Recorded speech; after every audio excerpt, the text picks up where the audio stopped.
जय हिंद दोस्तों। अभी कुछ दिन पहले की खबर है, आजम खान के बारे में यह कहा जा रहा था कि आजम खान की बीजेपी से डील हुई है कि बीजेपी उनके सर पर हाथ रख दे, वो जेल से बाहर निकल आए। उसके बाद में जब चुनावों का दौर शुरू होगा उत्तर प्रदेश में, तो वो बीजेपी के लिए काम करेंगे या फिर समाजवादी पार्टी के लिए प्रचार ना करेंगे या फिर उनके लिए कोई काम ना करेंगे। इस तरीके से खबरें लगातार जो है उत्तर प्रदेश में दिखाई और बताई जा रही थी। ये कहने की पूरी तरीके से कोशिश की जा रही थी कि जेल से निकलने के बाद आजम खान जो है समाजवादी पार्टी का साथ छोड़ देंगे। लेकिन दोस्तों, अब एक और खबर निकलकर सामने आ रही है, उत्तर प्रदेश के ही राजनीति में और आजम खान से ही जुड़ी हुई है। जी हां दोस्तों, अब कहा जा रहा है कि आजम खान जेल से निकलकर पूरे परिवार के साथ बसपा के साथ चले जाएंगे, बीएसपी के साथ, मायावती जी के साथ में चले जाएंगे। हम थंबनेल दिखा रहे हैं आपको, देखकर आप पढ़ सकते हैं, कोई फर्जी खबर आपको नहीं बता रहा हूं। ये बताने की कोशिश कर रहे हैं दोस्तों कि आजम खान अब बीजेपी में नहीं, अब बीएसपी में चले जाएंगे जब वो जेल से रिहा होंगे। अब दोस्तों, ये खबरें उस जगह से निकलकर सामने आने लगी जब तंजीन फातिमा आजम खान से मिलने जेल में गई थी।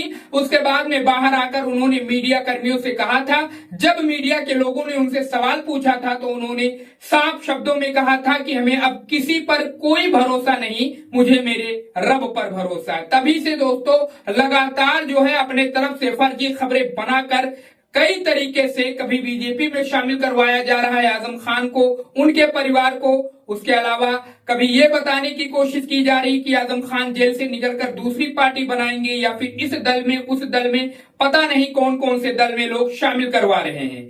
अब निकलकर ये बात सामने आ रही है कि वो बीएसपी में चले जाएंगे। दोस्तों, ये सारी खबरें बिल्कुल बकवास, बेबुनियाद, कहीं से भी किसी भी तरफ से कोई खबर नहीं है कि आजम खान जेल से निकलकर बीजेपी के साथ या फिर कोई वो अपना दल बनाएंगे या फिर किसी और दल के साथ, या फिर जो अब ये खबर निकल कर आ रही है कि वो बीएसपी में शामिल हो जाएंगे। कोई खबर नहीं है दोस्तों। आजम परिवार और खुद आजम खान चुपचाप वो अपने में ही परेशान है दोस्तों। इतना प्रताड़ित किया गया है उन्हें, इतना परेशान किया गया है कि वो खुद अपनी परेशानी में ही मुब्तला है।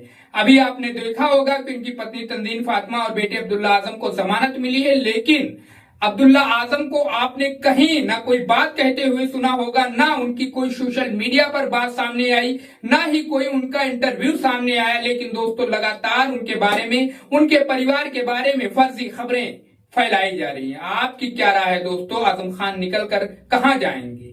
बीजेपी के लिए काम करेंगे, बीजेपी में शामिल हो जाएंगे या फिर बीएसपी में शामिल हो जाएंगे? कमेंट करके इसके बारे में जरूर अपनी राय हमें कमेंट बॉक्स में बताइए। चैनल को जरूर सब्सक्राइब करो, क्योंकि इस पर हम आपके लिए बिल्कुल प्रदेश और देश की सच्ची पॉलिटिक्स की खबरें लाते रहते हैं। मिलते हैं नेक्स्ट वीडियो में।